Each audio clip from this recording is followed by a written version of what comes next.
Hello everybody, George as usual. Welcome to the Web3 Wednesday, where we take a look at a new Web3 game. This week we're going to be looking at Legacy from Gala Games. This is not my first time playing. I've played a little bit previously, so what we'll do is cover my first impressions, then take a look at some of the gameplay we're experiencing now. I've played maybe 2 to 3 hours already. Let's dive into the game. One of the first things I want to do before we actually start interacting with everything that is behind me is discuss my first impressions and what I was expecting prior to coming into this game. I've played a lot of RimWorld, a lot of City Skylines, a lot of SimCity. I was expecting something along the city management line.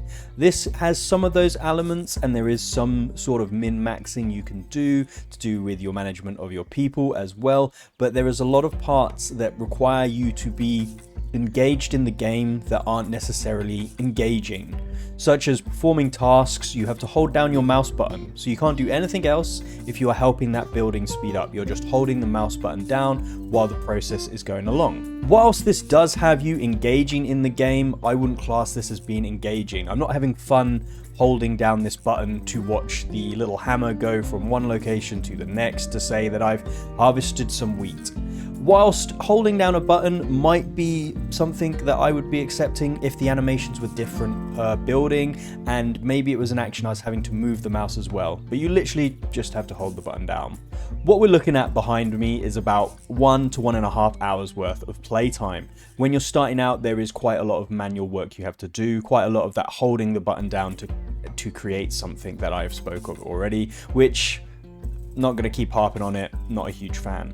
But when you then do get into this process and you start having workers yourself, I think this game comes more similarly to Factorio or Satisfactory in the idea and the satisfaction you're going to be getting from playing. It's not going to be something like RimWorld or City Skylines where there's all of these stuffs to be managing in a city builder. This is called a business sim, which I kind of can accept that yes, we are trying to make production as efficient as possible. So with that in mind, that's why I would think this is closer to Satisfactory, just because you're trying to make your production line as efficient as possible. You want to make sure there's as little work going on from yourself and as much automated as possible while still yielding the results you could be getting. It does mean that this game is a lot closer to Townstar, which is now called Common Ground, than I was initially thinking, meaning there is a huge idle element within the game, which can be nice, but unfortunately these games don't hold my interest for as long as games in the same vein as RimWorld or City Skylines or even Satisfactory itself held my interest for a lot longer than idle games. That is enough on my first impressions. Let's take a look at what we can be doing now and what the actual gameplay looks like if you are 1 to 2 hours deep. Obviously, if I was a lot further in, I believe it does get a lot more complex and there is a lot more managing that you actually need to do to keep everything efficient.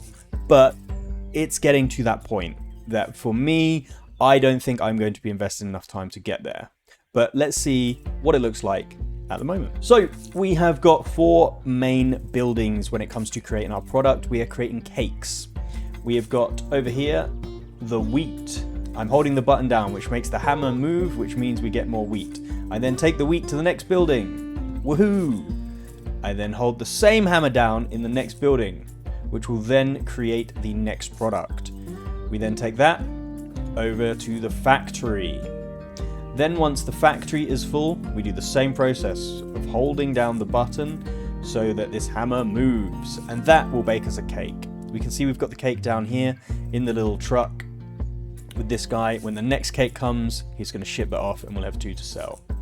As you can see, we've got little workers that will be doing stuff for us and traveling stuff back and forth like so. They're very slow and they actually get a penalty in their work speed that we can see down here in the bottom corner if I'm not actively helping them. So if I start helping and doing all of these things for them by clicking and letting it just pass, we will see that our town and our work speed will go up because I am making a contribution by helping them out. And now let's chuck all these things in. The next one, it is full, so let's crank that out. And then he'll run our cake and then off that goes to sell. You can now see that I've got a 21% contribution, which is going to be helping the town speeds and the movement speeds of my boys that are running backwards and forwards for me. But this is it. This is the game loop for now. This is all I can do.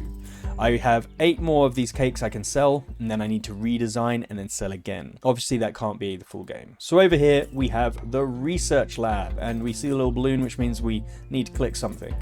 So we can start these different researches. Examples, we've got something to improve our cakes. Business models, you can unlock burgers as a product or bicycles as a product. And I assume these trees will keep filling out as the game progresses. And then we've got different buildings. I have learned a factory window burger. I didn't read that properly. I don't make burgers, so I don't know how this window is going to help me. But obviously, there's a lot of stuff you can be researched. I still don't think there's going to be much you need to do for quite a long time. We have completed some stuff, so we've got some stuff to unlock in town. So a factory burger window that can go in there, which did something. And we've also got a town of leisure that also go. So here we can see we're adding more mechanics that is going to slow down our progress or speed up our progress depending on how well we optimize this. So these are the type of parts that I was looking at previously that will be doing the min-maxing within. So now leisure is another thing we need to be taking care of to make sure our workers are working as optimal as possible. So they've got leisure 0%. Leisure is an essential part of life balance. Make sure you have enough buildings like pubs, cafes, shops. Hint, build more leisure buildings, okay? As you can see, when there's smoke coming out of the top of the houses, it means my worker is taking a break. Again, click and hold the mouse button, move the hammer to speed this up. I think this could be any other action or any other animation that does require me doing something within the game. I can see the idea behind holding the mouse clicker so that you can't just have this idly running off to one side the whole time. You do need to engage with it at points. So I do see why it's like this. I just wish it was slightly different. Another fun thing is once this guy's delivered, I can grab him, or her, sorry, and I can yeet. Off you go. And I have found endless amusement in yeeting the workers. Obviously this is not efficient in the slightest, but it is amusing. And I think that brings a lot of what I like about this game is to do with the animations and the way I can interact with some of the things. Like I said, this pressing the holding of the hammer, couldn't care about. But the animations of these little people bringing everything backwards and forwards. Sometimes if one is full, they would then just throw what they're carrying on the ground and you can see it physics around the world before landing back down. And I get endless joy in that as well. One of the main things I liked about Townstar and Common Ground compared to the other farming games was the animations and the visuals on screen that were happening whilst things were being idle. So I'm glad that when Legacy has come out, they've continued with this idea of something going on screen at least. Like we can see the birds here, they're flying around atop the buildings. The dudes running backwards and forwards. There's sheep in the background moving. There's little mice. These little added extra animations happening on the screen make it a lot more engaging than some of the other farm games, which are 2D sprites and the only idle animation they've got is the same bouncing up and down motion. I will be continuing to play this game, only off to one side. I don't think this will ever take on as much time as some people have put into it as their main game though. I hope you have all enjoyed that brief look into Legacy. You can play that now at Gala Games and maybe check it out. Right now, like I said, for myself, there's not too much to do that would hook me in and have this as my main game. I do like the visuals, I'm keen to see what they keep doing, but yeah, go and check it out if you have time, and this looks like it would be appealing to you. If you have enjoyed this video, make sure you like and subscribe and check out all the other stuff I'm doing. I'm George in the Meta in most locations, if not a variation very close, such as George in the Metaverse.